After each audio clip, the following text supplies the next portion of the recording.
did a quick hair video. In the video, I talk about using these headbands I showed you. I had the old headbands after I got this new one. So now I always wash these things after I buy them. When I went to the store, there was a pack and I asked my mom, oh, there's the pack of the headbands. So I went to touch it and one headband fell out. So I said, Ma, how many headbands are supposed to be in this package? And she said 5. I think there were about 2 or 3 left. So one was missing and one fell out. So I always recommend when you get something from the store, wash it first. So the old headbands I'm now using to keep my hair straight so I don't have to flat iron it for a long time. And I'm just uploading a video where you see me using the flat iron. One quick press on the sections, only in the back, not the top, because the top, as you can tell, is already puffy. So I'm not even going to waste time trying to flat iron the top part, just the ends, to give it a quick press and a quick curl at the bottom. And then I'll keep it like this so that you guys can see when I'm sleeping or when I'm here, so that it kind of stays a little bit straight. Now I can bring these headbands all the way to the bottom, or I can tuck it under to give it a little bit of curl, or I can even tighten it more so that it will just curl like this. And you can tell I have 2 headbands on this. I only have 1 on this. So I'm going to leave it like this, and then I'll show you tomorrow how it looks. So I hope this keeps it from getting so frizzy and tightly curled. So let me just now go over what's going on with me and how I'm feeling. I notice I have a new mark right here. The one that was here, I put tea tree oil on and it's gone. So I may do the same thing with this one.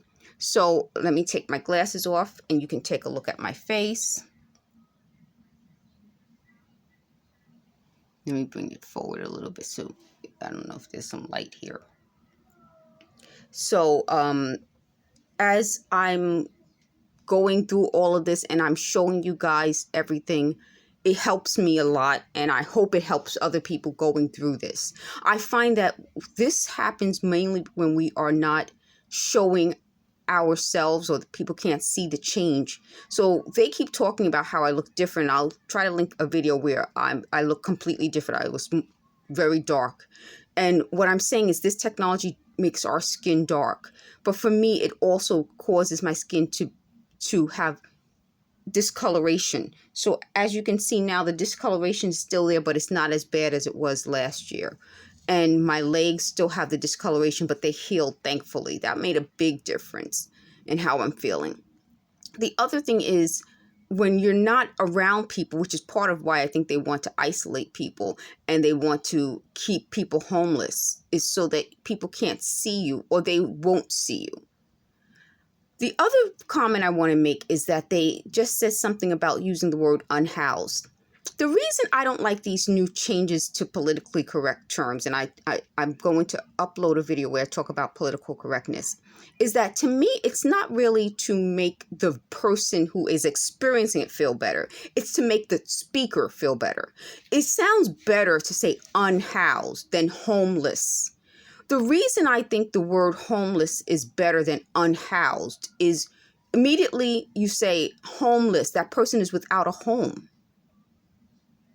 Unhoused to me means we don't want to use the word homeless. We rather say unhoused because it makes me feel better that it's unhoused than homeless. If we have technology that's creating homelessness because people feel that being in a building or an apartment or a house where electronic harassment is occurring is driving people to be homeless, they feel better about it because they feel like when they're indoors, they feel symptoms, they feel sick, they feel ill, but outside they don't. Instead of changing the words, why don't we change the electronic harassment that we know is happening? Instead of trying to make ourselves feel better that this is happening because of various issues, and I've been talking on this channel a lot about it, so I'm going to not even get into those issues. I'll try to focus now on as a victim. Instead of trying to make yourselves feel better by calling homelessness or the homeless unhoused, let's work on why people are unhoused. Clearly, I'm not on drugs. I'm not mentally ill.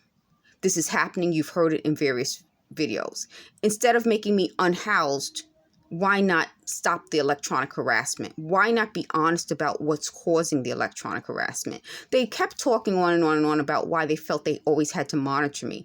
Why not monitor the people you claim are unhoused? Because that wasn't the point. It was about invading my privacy, stealing from me, not just my ideas, but my life. It's already been in a book, which is a fictional version of my life, but it took elements of how they saw my life, what they thought my life should be.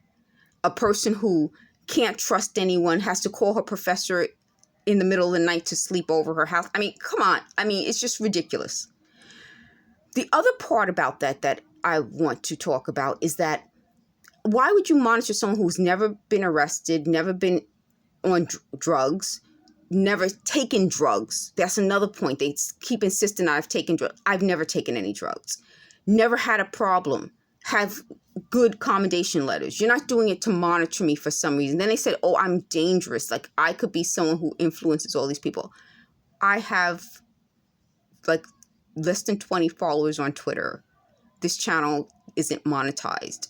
It's not because I'm some dangerous person. It's because they wanted something. And they said, well, boy, it does sound weird that you are attractive and you are an attractive kid, and they claimed they were talking to me to suggest that I sleep with various people. That doesn't sound like people trying to watch out for my safety. It sounds just like what I've been telling you all along. This is a way that pedophiles groom children. I'm not a child, I'm 50, but they still use the same tactics so that I, as a grown woman, can hear the mind control aspects of this constant talking to me 24/7, while I'm watching TV, trying to track my eye movements and suggest, oh, are you looking at this? Are you looking at that? No. It's, if as a 50-year-old, I can see how if they had been doing it, I guess they did it, but they failed.